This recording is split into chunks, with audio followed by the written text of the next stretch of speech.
What's up, guys? Josh Pate here from 24/7 Sports. The social distance series continues today, and we've got the head man at the University of Alabama, Nick Saban, joining us. Coach, see, you're in the office right now, and I know that you've been back and forth. You've been home some, like most people have. You've been in the office some. How would you say you've handled this thing so far?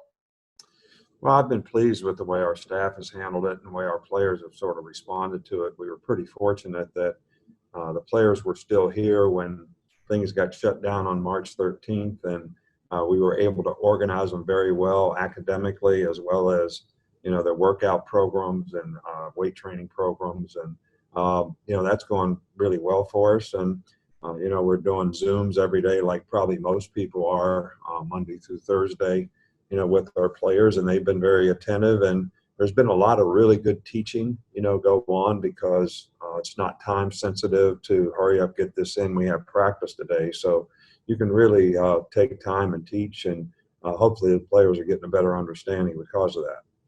Here's the thing from your perspective, 99.9% of people just have themselves to worry about right now. As a leader of an entire organization, your perspective, totally different, but yet you still have to worry about your own safety and the safety of your family. So how big is that plate? How different is your role here and how you have to go about things?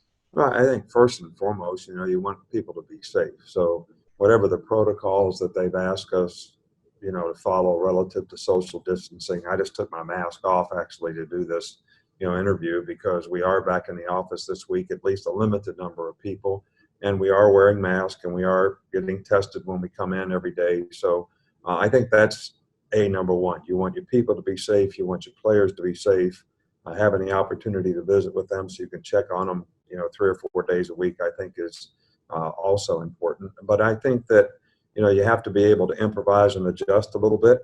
Times have changed. So whether it's recruiting or how you manage your team, your players, what their physical conditioning level is, how you're presenting football and trying to learn, teach guys that are especially young players who didn't get to go through spring practice. I think just having enough oversight to be able to plan those things so the players know what to expect, the coaches know what to expect, and get the most out of it. And I think the people who manage it the best, while you're going through it, are obviously going to come out the best on the other end. Someone, I can't remember who it was, someone was showing last night the replay of like the 2008 SEC championship game. It was you guys, it was Florida, it was in Atlanta. I was just watching it for fun, but I knew I had this coming up with you the next day.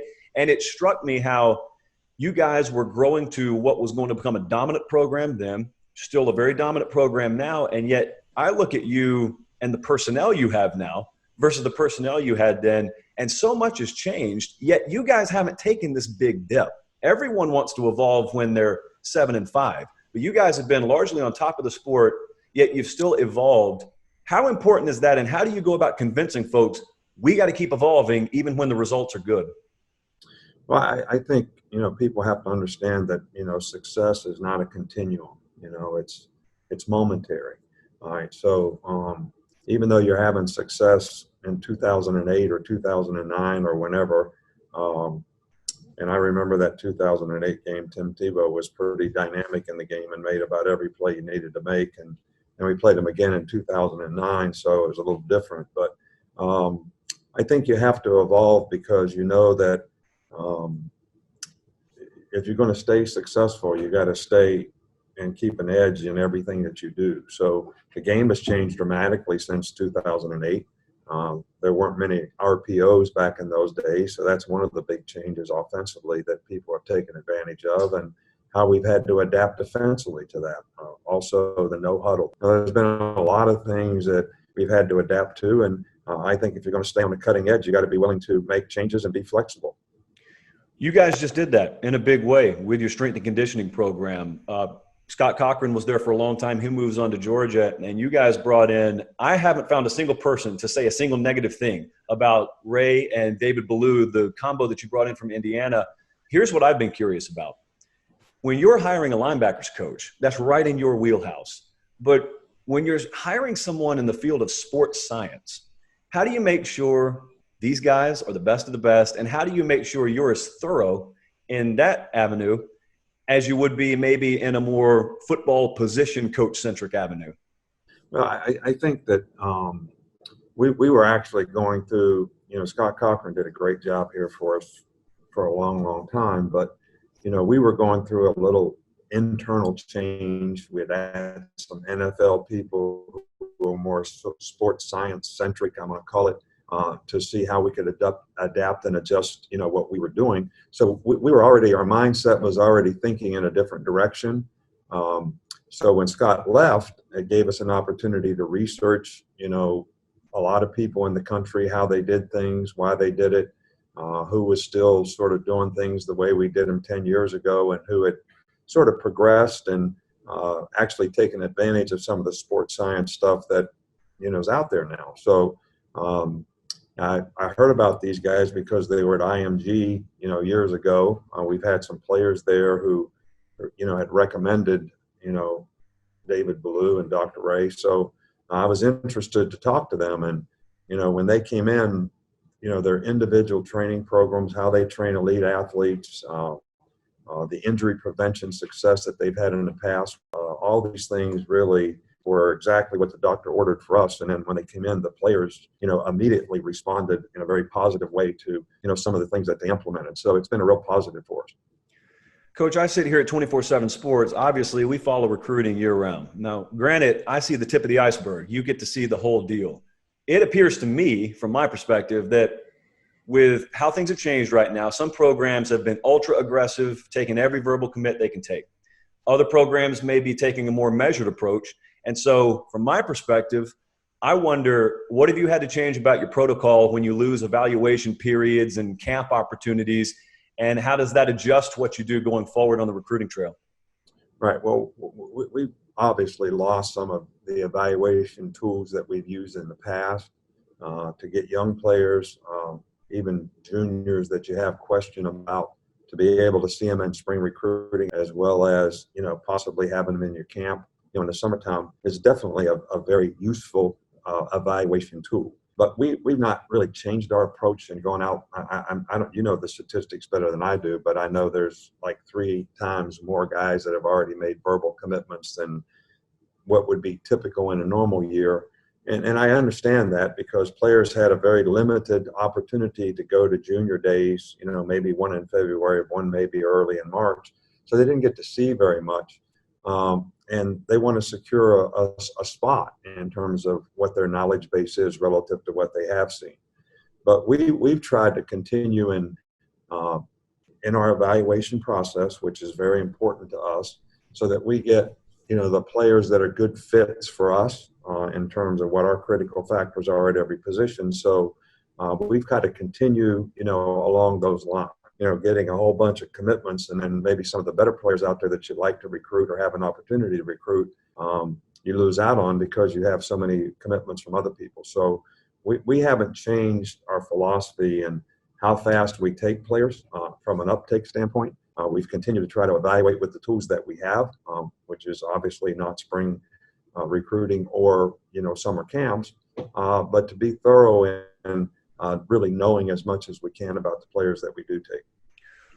When you just spoke about your strength and conditioning program and taking advantage of the tools available today versus maybe the way you did it 10 years ago. And you look at maybe the kind of player you have on the field, their body looks different in some positions than they did 10 years ago. As you evolve in those ways, when you talk about critical factors and what you're looking for in a prospect, do you continue to evolve your critical factors list to match that, or is that pretty set in stone? No question about the fact that we've had to change, through the years. I mean, 10, 12 years ago when people ran I formation football and had downhill runs and things like that, you needed a different kind of linebacker, or even different kind of front guys, who are big physical guys who could, knock blockers back and control blockers and get off blocks. And, now with the spread being a much more prevalent offense, I think, we play nickel or dime, 85% of the time. You have to have more athletic type people who can play in space, more one gap type of stuff in terms of penetrating defense. You can actually use more schemes on defense. So we have evolved in terms of how we've adjusted the critical factors for especially our defensive linemen and our linebackers on defense. Not necessarily the perimeter folks, because I'm talking about the secondary guys, because we've always thought that coverability, tackling, playing the ball in the deep part of the field were very, very critical factors for them, and that really hadn't changed. This last year, I mean, right before the season, you lose Dylan Moses. You guys had injuries at a lot of key places defensively.